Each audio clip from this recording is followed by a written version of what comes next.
ये हो गया था नेक्स्ट डे। यहाँ पे मैं सो के जग गई थी और शादी मैंने पूरी रात थोड़ी मतलब थोड़ा बहुत इन्जॉय किया। फिर यहाँ पे आ गई थी मेरी चाय गर्मा गर्म। और हाँ, मेन चीज़ ये मेरे मामा का एक छोटा सा घर के सामने एक पेड़ था, तो यहाँ पे बहुत सारे मैंने पता है क्या, मैं जब गई तो मैंने सबसे पहले ये कहा कि मामी मुझे आम तोड़ना। ये देखो जुड़वा आम भी था यहाँ पे। तो चलो अब आए हैं मामी के घर, कुछ तो शैतानी करते हैं। तो मैंने तो स्टार्ट कर दिया आम तोड़ा। जुड़वा आम को नहीं तोड़ा जाता है, इसलिए हमने नहीं तोड़ा।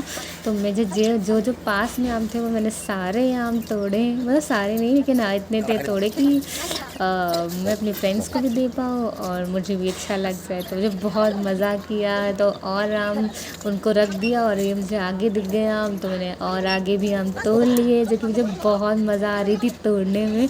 और मुझे खा तो मैं ये सकती नहीं, लेकिन तोड़ने में मुझे बहुत मज़ा आया था। मेरे पापा रोक भी रहे थे। चलो यहाँ पे हम निकल चलते, क्योंकि हो गया था मेरे जाने का टाइम, क्योंकि मेरे पापा के ऑफिस से बहुत सारी कॉल्स आ रही थी। तो यहाँ पे हम निकल गए हैं अपने मामा के घर से, तो क्योंकि हमें वापस लखनऊ जल्दी आना पड़ गया। तो ये देखो मैंने आपका गांव का कल्चर दिखा दी, जो सोचा आपको जो गांव से हैं वो तो उन सबको पता ही है। तो ये यहाँ पे गेहूँ वगैरह कट चुके थे। और हाँ, एक चीज़ दिखाऊं, सनराइज़, हम इतनी जल्दी आ रहे थे कि सनराइज़ भी हो रहा था, अगर कैप्चर नहीं हो पाया। तो यहाँ पे हम ऐसे ही चले आए, क्योंकि मेरे पास बिल्कुल टाइम नहीं था चेंज करने का। तो मैं ऐसे ही वहाँ पर आ गई और सनराइज़ ही देखिए, सनराइज़ यहाँ पर अच्छा दिख रहा है।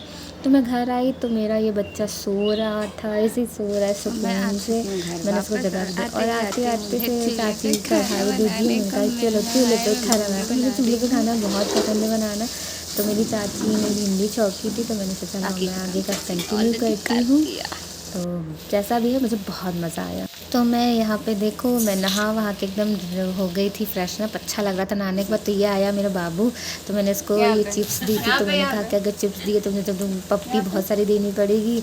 तो ये बहुत मुझसे प्यार कर रहे थे, क्योंकि मैंने इनको चिप्स दिया तो इन्होंने मुझे बहुत सारी किस्सियाँ दी। इनको बहुत मज़ा आ रही थी, इतना इन्जॉय कर रहे थे और खुश हो रहे थे मुझे पप्पी दे के प्यार करके।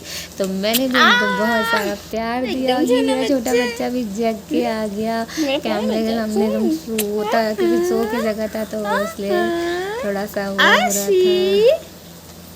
गुस्से में क्यों देख रहा है कैमरे को? ऐसे करते हैं भला? ब्लॉग वाले कहेंगे आशी गंदा बाबू है।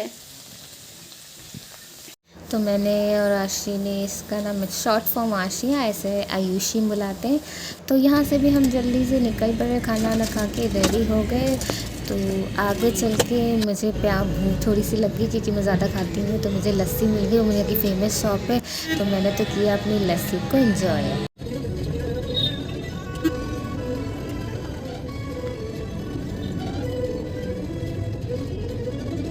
और सबको पता है कि मुझे ट्रैवलिंग में बहुत नींद आती है, मैं सो ही जाती हूँ। कार में सो गई थी, फिर मैं उठी तो यहाँ पे मुझे जो मेरे पापा को चाय पीनी थी, तो हमने चाय पी, क्योंकि वो उनको चाय बहुत पसंद। तो मैं तो देखो मेरी शक्ल से लग रहा है सोई से, तो मुझे भी चाय की ज़रूरत पड़ रही थी, क्योंकि मैं बोर हो जाती ट्रैवलिंग। तो यहाँ पर पापा ने मेरे लिए पनीर के पकौड़े बनाए थे, जो कि रेड चटनी और ग्रीन चटनी, और साथ में छोटी सी कुल्हड़ में चाय। तो बस फिर रास्ता एंजॉय करते हुए मैं आ चुकी थी अपने घर वापस। सोते सोते मुझे भाई बहुत सर में दर्द होने लगता है ट्रैवल में, तो मैं सोते हुए ही लखनऊ वापस आ गई और मैंने बहुत एंजॉय किया। अगर आपको ब्लॉग अच्छा लगा हो तो प्लीज़ ब्लॉग को लाइक करिएगा, फैमिली एंड फ्रेंड्स को शेयर अप करिएगा, और जो भी चैनल पे नए आए हो वो चैनल को प्लीज़ सब्सक्राइब कर दीजिएगा। मिलते हैं आपसे नेक्स्ट ब्लॉग में, तब तक के लिए बाय बाय, दुआ में याद रखिएगा।